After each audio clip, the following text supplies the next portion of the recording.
Good morning to all of you. आज के lecture में हम किसके बारे में बात करेंगे? लिक्विड ड्रॉप मॉडल के बारे में। अब तक हमें क्या पता है कि किसी भी न्यूक्लियस के अंदर प्रोटॉन और न्यूट्रॉन ये दोनों होते हैं। इन्हें हम क्या बोलते हैं? न्यूक्लियॉन होते हैं। लेकिन ये न्यूक्लियॉन किस तरह से अरेंज रहते हैं इसके बारे में हमें अभी तक नहीं पता है। तो इसी बात को जानने के लिए दो मॉडल बनाए गए। फर्स्ट था लिक्विड ड्रॉप मॉडल और सेकंड था सेल मॉडल।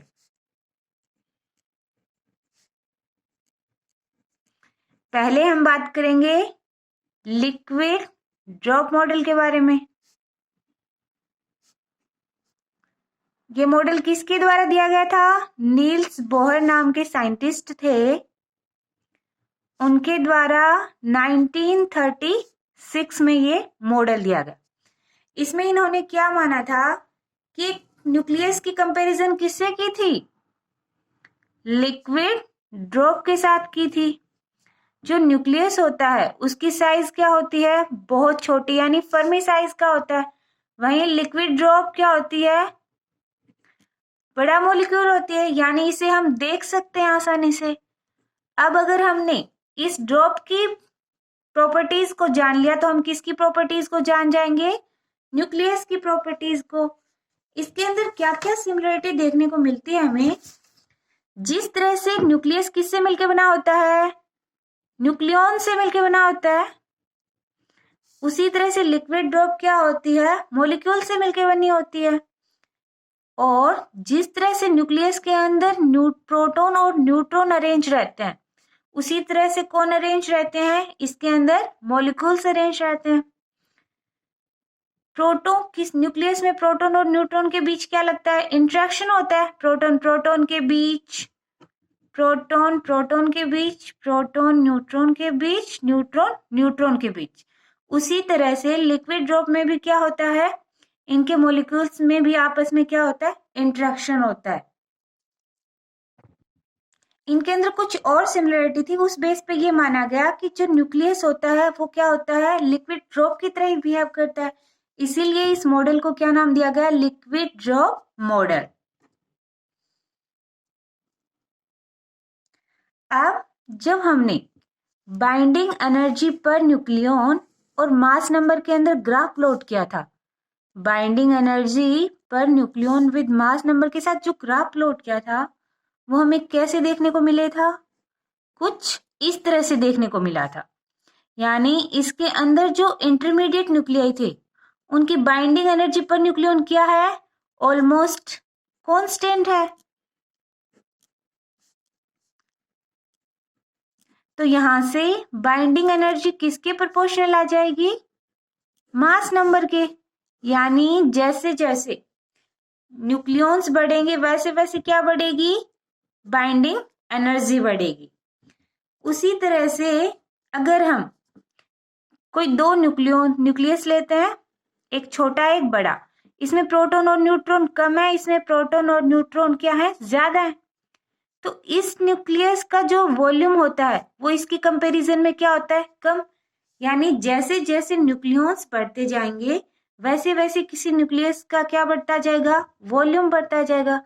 यानी वॉल्यूम किसके प्रोपोर्शनल है? मास नंबर के, क्योंकि न्यूक्लियॉन्स का कुछ ना कुछ मास होगा। तो यहां से हम क्या जानते हैं? मास अपॉन वॉल्यूम क्या होता है? डेंसिटी। तो यहां से क्या देखने को मिलेगा हमें? ए अपॉन वॉल्यूम, ए मास ही है, ये किसके इक्वल हो गया? डेंसिटी के। तो यहां से डेंसिटी क्या होगी? कांस्टेंट होगी। तो हमें यहाँ पर दो प्रॉपर्टीज देखने को मिल गई कि एक तो जैसे जैसे न्यूक्लियॉन्स बढ़ते जाएंगे वैसे वैसे क्या बढ़ेगी? बाइंडिंग एनर्जी बढ़ेगी। और एक जो डेंसिटी होती है न्यूक्लियस की वो क्या होती है? ऑलमोस्ट कांस्टेंट रहती है। उसी तरह से अगर हम लिक्विड ड्रॉप की बात करें तो लिक्विड ड्रॉप के अंदर भी जैसे जैसे मॉलिक्यूल्स बढ़ते जाएंगे वैसे वैसे इसका वॉल्यूम बढ़ता जाएगा। यानी लिक्विड ड्रॉप का वॉल्यूम भी किसके साथ बढ़ रहा है? मास के साथ बढ़ रहा है।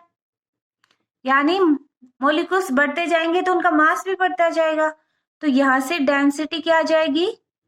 कांस्टेंट आएगी।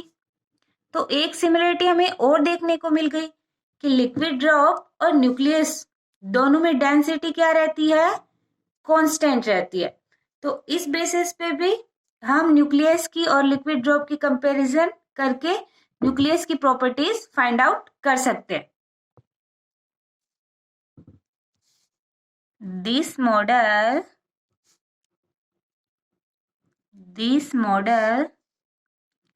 was proposed by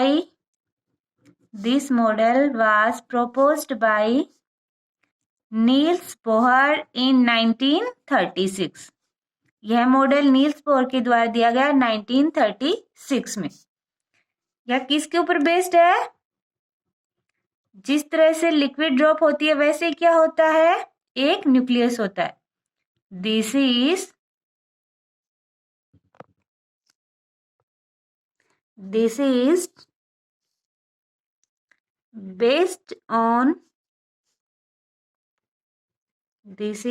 based on the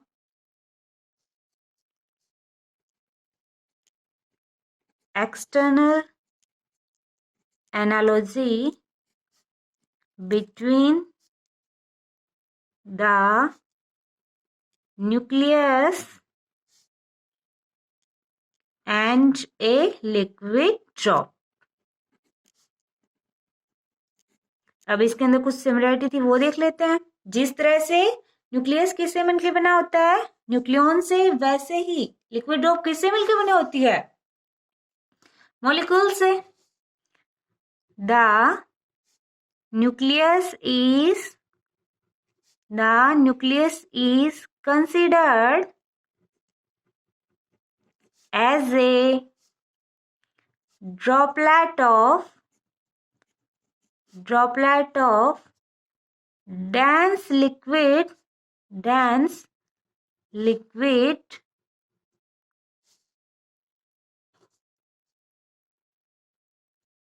composed of droplets of nucleons.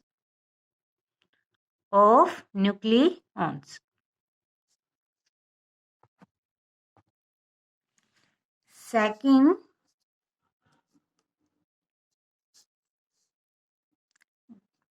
जिस तरह से किसी भी न्यूक्लियस के अंदर न्यूक्लियॉन्स की क्लोज पैकिंग होती है और वो शॉर्ट रेंज के अंदर होते हैं, उसी तरह से एक लिक्विड ड्रॉप के अंदर भी मॉलिक्यूल्स क्या होते हैं? क्लोज पैक्ड होते हैं। The close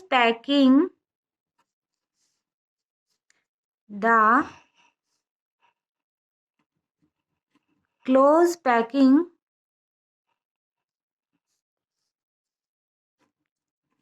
of nucleons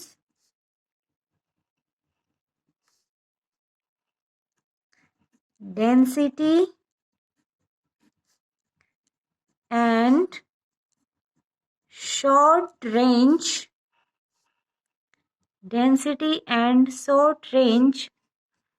forces are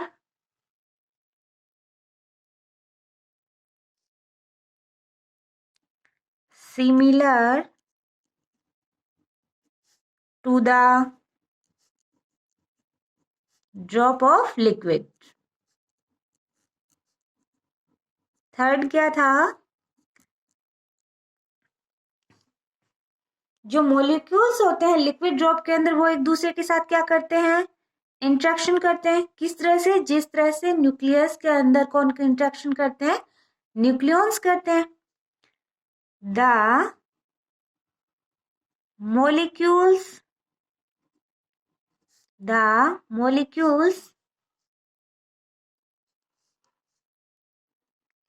in the liquid drop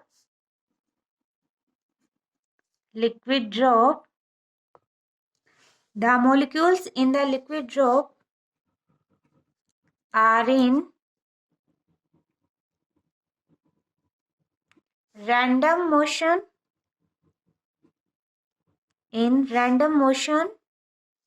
and nucleus possess the same property.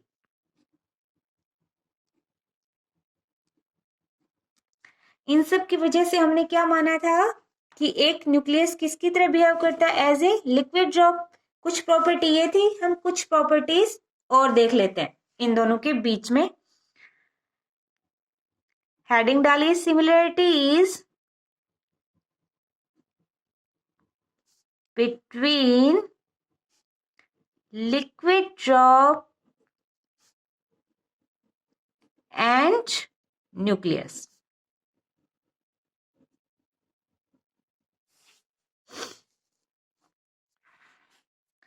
First क्या थी, जो न्यूक्लियस होता है वो किस शेप में होता है, एक स्फेरिकल शेप में होता है.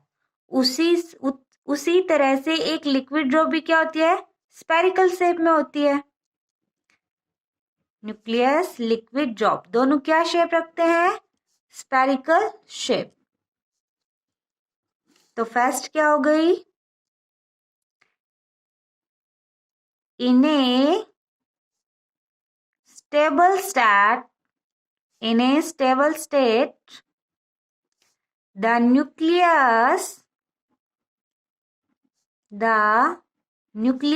is spherical shape.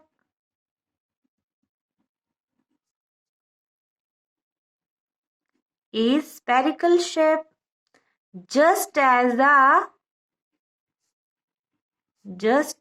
the liquid drop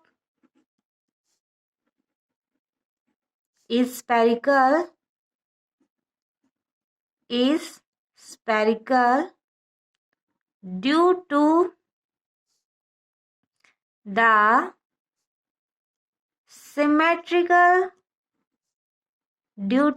symmetrical surface tension. अब देखिए न्यूक्लियस के अंदर क्या होते हैं, प्रोटॉन और न्यूट्रॉन. प्रोटॉन के बीच क्या लगता है, रिपल्शन फोर्स लगता है. जैसे मैं ये बना रही हूं कि हमारे पास क्या है, एक न्यूक्लियस है. न्यूक्लियस मान लीजिए, एक लिक्विड ड्रॉप मान लीजिए, वो है. इसके अंदर क्या होता है, जैसे लिक्विड ड्रॉप है, एक कोई मॉलिक्यूल्स ये है, इसके आसपास के मॉलिक्यूल्स ये है. अब ये जो मॉलिक्यूल है ये किसके साथ इंटरेक्शन करेगा, इसके साथ, इसके साथ, इसके साथ, इसके साथ, इसके साथ, इसके साथ इंटरेक्ट करेगा. दूर वाले के साथ नहीं करेगा, सिर्फ पास वाले या नेबरिंग मॉलिक्यूल्स के साथ ही इंटरेक्शन करेगा. अब जो ये न्यूक्लियाई है, यानी सरफेस के ऊपर कोई न्यूक्लियाई है, उसके ऊपर जो इंटरेक्शन फोर्स लगेगा वो इधर लगेगा, यानी अंदर की तरफ लगेगा, बाहर की तरफ कोई इंटरेक्शन नहीं होगा. तो ये क्या होगा, अनबैलेंस्ड फोर्स फील करेगा. तो इस वजह से ये अपने शेप को क्या करने की कोशिश करेगा, स्फेरिकल से चेंज करने की कोशिश करेगा. लेकिन सरफेस टेंशन की वजह से ये न्यूक्लियस क्या कर ये जो अपन ने लिक्विड ड्रॉप ली है, ये अपने स्फेरिकल शेप में ही रहता है. यानी जब ये कोशिश करता है कि मैं इस स्फेरिकल शेप से चेंज हूं, क्योंकि इस पर कौन सा फोर्स लग रहे हैं, अनबैलेंस्ड फोर्स लग रहे हैं. इसके ऊपर बैलेंस्ड फोर्स लग रहे हैं क्योंकि सभी डायरेक्शन में लग रहे हैं, और इसमें सिर्फ अंदर की डायरेक्शन में फोर्स लग रहे हैं, बाहर की तरफ कोई फोर्स नहीं है. तो ये स्फेरिकल शेप को चेंज करने की कोशिश करेगा. उस वक्त जो सरफेस टेंशन होता है वो क्या रखता है, इसको स्फेरिकल शेप में ही बनाए रखता है. उसी तरह से एक न्यूक्लियस के अंदर भी क्या होगा, ये कोई न्यूक्लियॉन्स है अंदर की तरफ, इसके ऊपर सभी डायरेक्शन में क्या लगेंगे, फोर्स लगेंगे, यानी ये बैलेंस्ड रहेगा. लेकिन सरफेस के ऊपर भी तो कुछ न्यूक्लियॉन होंगे, उनके ऊपर फोर्स कहाँ लगेगा, सिर्फ अंदर की तरफ लगेगा, बाहर की तरफ कोई फोर्स नहीं लगेगा. तो ये क्या फील करेगा, अनबैलेंस्ड फील करेगा और शेप को चेंज करने की कोशिश करेगा. तो उस वक्त सरफेस टेंशन क्या करेगा, इसको अपनी उसी शेप में लेके आएगा। और कोई भी न्यूक्लियस हो, कोई भी मॉलिक्यूल्स हो, कुछ भी हो, वो अपनी स्टेबल स्टेट में रहना चाहता है। तो यहाँ पर न्यूक्लियस और लिक्विड ड्रॉप किसकी वजह से स्पेरिकल रह रहे हैं? सरफेस टेंशन की वजह से। सेकंड प्रॉपर्टीज क्या, सेकंड सिमिलरिटी क्या होगी?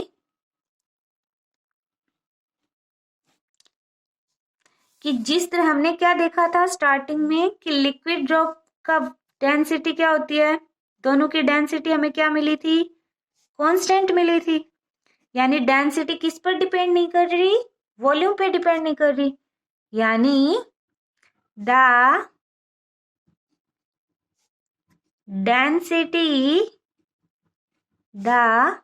Density of the liquid drop,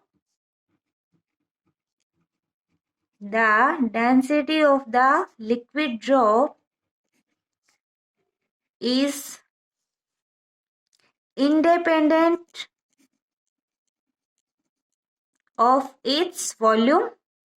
यह अपने वॉल्यूम पर डिपेंड नहीं करती है। उसी तरह से किसी भी न्यूक्लियस की डेंसिटी भी वॉल्यूम पर डिपेंड नहीं करती है। Similarly the density of the nucleus is independent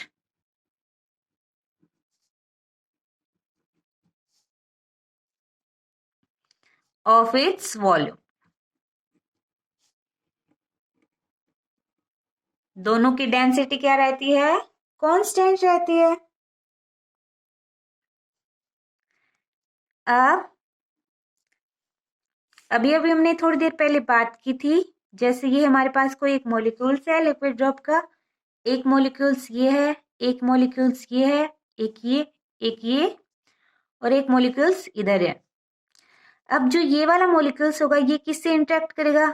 इससे इंटरेक्ट करेगा, इस मॉलिक्यूल से इंटरेक्ट करेगा, इससे, इससे और इससे करेगा। यह अपने दूर वाले न्यूक्लियन से इंटरेक्ट नहीं करेगा। यानी कोई भी मॉलिक्यूल्स होता है वो अपने नेबरिंग मॉलिक्यूल से ही इंटरेक्शन करता है। इनके बीच लगने वाला जो इंटरेक्शन फोर्स होता है वो शॉर्ट रेंज का होता है। उसी तरह से कोई ये न्यूक्लियंस हैं कि किससे इंटरेक्ट करेंगे? अपने नेबरिंग न्यूक्लियन से ही इंटरेक्ट करेंगे, दूर वाले से इंटरेक्शन नहीं करेंगे। तो इन दोनों के अंदर हमें तीसरी सिमिलरिटी ये देखने को भी मिल गई।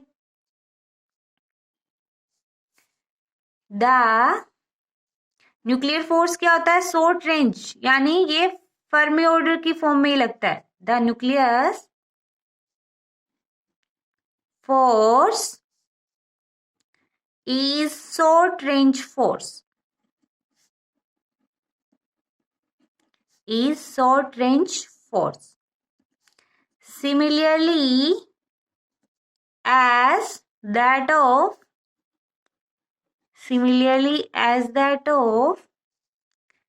liquid drop in which intermolecular force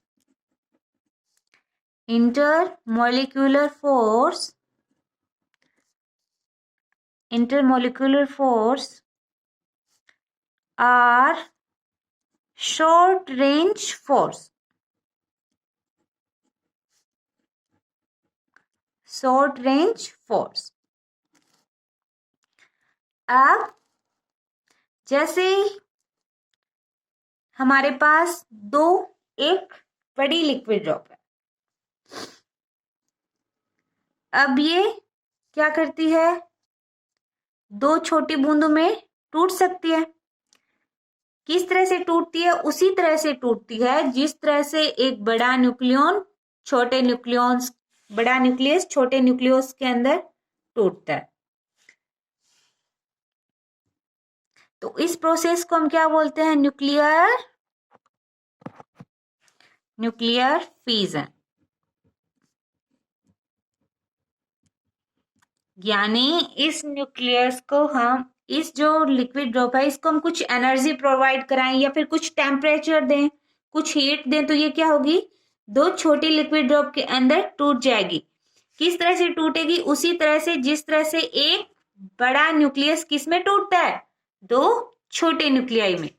जैसे हम बात करें जो यूरेनियम 235 है, इसके ऊपर हम जब न्यूट्रॉन की बमबार्डिंग करवाते हैं तो ये किस में टूट जाता है, क्रिप्टॉन और रेडॉन में, सॉरी बेरियम और क्रिप्टॉन में टूटता है। उसी तरह से क्या होता है, एक लिक्विड ड्रॉप भी टूटती है। तो अगली सिमिलरिटी हमारे पास क्या देखने को मिल गई,